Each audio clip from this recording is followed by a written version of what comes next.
আসসালামু আলাইকুম। আমরা আজকে যে বিষয়টা নিয়ে কথা বলবো সেটা হচ্ছে যে মন ভালো রাখার উপায়। কারণ আমরা জানি যে আমাদের পড়াশোনা, আমাদের ব্যবসা বাণিজ্য, আমাদের প্রফেশন সবগুলো যদি আমরা সফল হতে চাই, ভালোভাবে করতে চাই, সাকসেসফুল হতে চাই, তাহলে আমাদের মন ভালো রাখতে হবে। কারণ মন যদি ভালো না থাকে তাহলে আমি কাজ করবো কী করে? কারণ আমার মনই তো ভালো নেই। মন যদি ভালো না থাকে কাজ তো ভালো হবে না। তাহলে সবসময় মনটাকে ভালো রাখা বা ফুরফুরে রাখা বা হ্যাপি ফিলিংস আসা, এটা খুব জরুরি। তো এটার জন্য আমি জাস্ট আজকে 5টা পয়েন্ট বলবো, যে এই 5টা পয়েন্ট যদি আমরা মনে রাখতে পারি, এটা কিন্তু প্র্যাকটিসের ব্যাপার।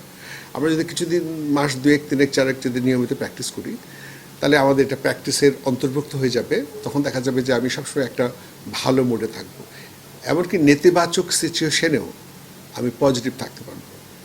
আমি একদম সংক্ষেপে বলছি কথাগুলো।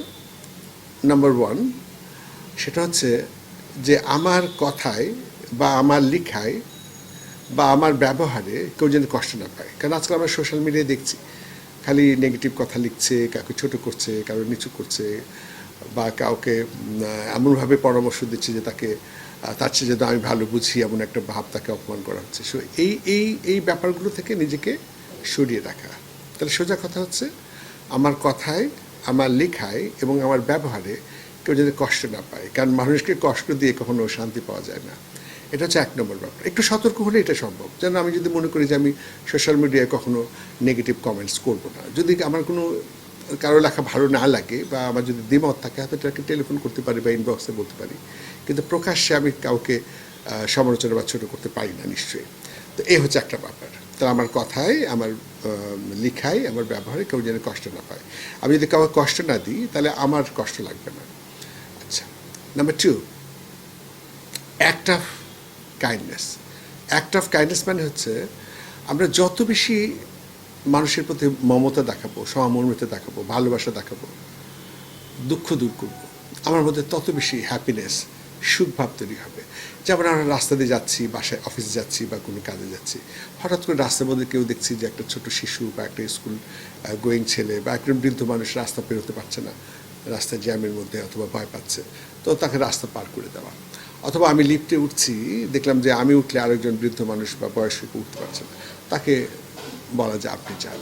মানে বা কেউ হয়তো দেখা যাচ্ছে যে তার হাতে এত বেশি জিনিস বয়স্ক হয়তো নিতে পারছে না, বা উপরে উঠতে পারছে না, বা সিঁড়ি দিয়ে বা রাস্তাতে তার অসুবিধা, তাকে হেল্প করা, যে ক্যান আই হেল্প ইউ। সোজা কথা হচ্ছে আমরা যত বেশি মানুষের প্রতি মমতা দেখাবো, ভালোবাসা দেখাবো, শ্রদ্ধা দেখাবো, তত আমি ভালো বোধ করবো। এমনকি বিজ্ঞানীরা গবেষণা করে দেখেছেন যে আমাদের মধ্যে যে হ্যাপি হরমোন আছে, সেরোটোনিন, ডোপামিন, অক্সিটোসিন, এন্ডোরফিন, এই সকল হরমোন সবচেয়ে বেশি নিঃসরণ ঘটে যখন আমরা অন্য মানুষের প্রতি মমতা দেখাই, ভালোবাসা দেখাই, শ্রদ্ধা দেখাই, কৃতজ্ঞতাবোধ দেখাই। তো এইটাও গেল সেকেন্ড পয়েন্ট। থার্ড বিষয় হচ্ছে মানুষের ভুল ত্রুটিগুলিকে ক্ষমা করা। কেউ যদি ভুল ত্রুটি করে, কেউ যদি অন্যায় করে, আমি যদি মনে করি ওকে, এটা হতেই পারে, মানুষের ভুল করতেই পারে, তো আমার সাথে খারাপ ব্যবহার করতেই পারে, সেটা তো বোঝে নেই, হোয়াট এভার। মানে সোজা কথা, মানুষের ভুল ত্রুটিগুলোকে ভেতরে না রেখে তাকে মাফ করে দেওয়া, খুব শান্তি অনুভব হবে। এবং নিজে যদি আমি কোনো ভুল ত্রুটি করি কারোর সাথে, তাহলে ক্ষমা চেয়ে নেওয়া। এই যে আমি যে ক্ষমা করে দিলাম, এটা কিন্তু মানে তার ভুল ত্রুটিগুলোকে, এটা কিন্তু একটা মহত্বের লক্ষণ। এবং আমি যে কারোর কাছে ক্ষমা চাইলাম, কোনো ভুল হয়তো আমি রাগের মাথায় বা কোনো কারণে হয়তো কারোর সাথে ভালো ব্যবহার করিনি, আমি যে তার সাথে সরি বললাম বা মাপ চাইলাম, এটা আমার বিনয়ের প্রকাশ পায়, অহংকার মুক্ততার প্রকাশ পায়, এখানের মধ্যে একটা ভালো ফিলিংস তৈরি হয়। তাহলে আমরা 3টা পয়েন্ট পেলাম। 1 নম্বর হচ্ছে আমার লেখায়, আমার কথায়, ব্যবহার কেউ যেন কষ্ট না পায়। 2 নম্বর বলেছি অ্যাক্ট অফ কাইন্ডনেস। আর 3 নম্বর হচ্ছে যে মানুষকে ক্ষমা করা, মানুষের ভুল ত্রুটিকে ক্ষমা করে দেওয়া, এবং নিজে যদি কারোর সাথে ভুল ত্রুটি করে থাকে তাহলে ক্ষমা চেয়ে নেওয়া। আর 4 নম্বর পয়েন্ট হচ্ছে, সেটা হচ্ছে যে আমরা ভালো মানুষের সাথে মিশবো। মানে আমরা ভালো বই পড়বো, ভালো ছবি দেখবো, ভালো মানুষদের সাথে মিশবো, পজিটিভ পিপলস বা নিউট্রিক পিপলস, যারা যারা পয়জনাস পিপল, নেগেটিভ পিপল, সবসময় সমালোচনা করে, বদনাম করে, মানুষের গীবত করে, কোনো কিছু তার ভালো লাগে না, সবারই দোষ তুলে খুঁজে বেড়ায়, এরকম সমাজ যেসব ব্যক্তি আছে তাদেরকে পয়জনাস পিপল, যে যাদের কাছে থাকলে আমি নিচে পয়জনাস হয়ে যাব। তো সুতরাং এদের কাছ থেকে দূরে থাকা, খারাপ ছবি না দেখা, খারাপ খবর না শোনা, বিভৎস জিনিস, খারাপ জিনিস আমরা দেখি সোশ্যাল মিডিয়ায় প্রচুর, প্রায় 80 থেকে দেখা যাবে এরকম, মানে মোস্ট অফ দ্য ইনফরমেশন আসে নেগেটিভ। ওগুলো থেকে স্কিপ করা, নিজেকে দূরে রাখা। কারণ আমরা যদি যত নেগেটিভ জিনিস দেখবো, নেগেটিভ জিনিস শুনবো, নেগেটিভের সাথে মিশবো, আমার ব্রেনের মধ্যে নেগেটিভিটিতে স্টোর হয়ে যাবে।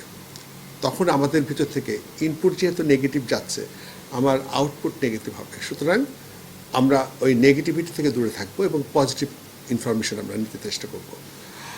5 নম্বর পয়েন্ট অত্যন্ত গুরুত্বপূর্ণ, সেটা হচ্ছে এই যে আমরা যত বেশি আমাদের নিকট আত্মীয়, নিকটজন, অর্থাৎ আমার ওয়াইফ বা স্পাউস, আমাদের সন্তান, বাবা মা, নিকট আত্মীয় যারা ক্লোজ কন্ট্যাক্ট রিলেশনশিপ, তাদের সাথে সুসম্পর্ক রাখা, প্রতিবেশীদের সাথে সুসম্পর্ক রাখা, আমাদের দূরতম আত্মীয় স্বজন যারা খাওয়াতো আমাদের চাচাতো ভাই বোন, তাদের সাথে সুসম্পর্ক রাখা, সোশ্যাল রিলেশনশিপ, অর্থাৎ আমার কলিগ, আমার বন্ধু বান্ধব, ছোটোবেলা থেকে যাদের সাথে মিশেছি বা বিভিন্ন কোম্পানিতে কাজ করেছি, তাদের সাথে সুসম্পর্ক রাখা।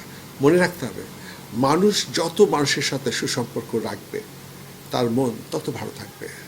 আমরা যত বেশি সুসম্পর্ক তৈরি করতে পারবো, সুসম্পর্ক তৈরি করা, সুসম্পর্ক রাখা এবং সুসম্পর্ক বজায় রাখা, উন্নয়ন ঘটনা। একটা হচ্ছে সুসম্পর্ক তৈরি করা, সুসম্পর্কটাকে ধরে রাখা এবং সেটা উন্নয়ন ঘটানো। যে এই ব্যাপারে সবচেয়ে বেশি পেরেছেন তিনি কিন্তু সুখ হতে পেরেছেন। তাহলে এই 5টা জিনিস যদি আমরা করতে পারি, তাহলে আমাদের মন সবসময় সুন্দর থাকবে, ভালো থাকবে, হ্যাপিনেস সৃষ্টি হবে। তখন আমরা বাসায় সবার সাথে ভালো ব্যবহার করতে পারবো, আমার স্পাউসের সাথে, সন্তানদের সাথে, প্রতিবেশীর সাথে, কলিগদের সাথে, রাস্তাঘাটে সবার সাথে। আমার মনের মধ্যে যখন সুখ ভাব থাকবে, শান্তি থাকবে, তখন আমার মুখে হাসি থাকবে, আমার ব্যবহার সুন্দর হবে, আমি সুস্থ থাকব, নীরব থাকব এবং উত্তম আচরণকারী হব।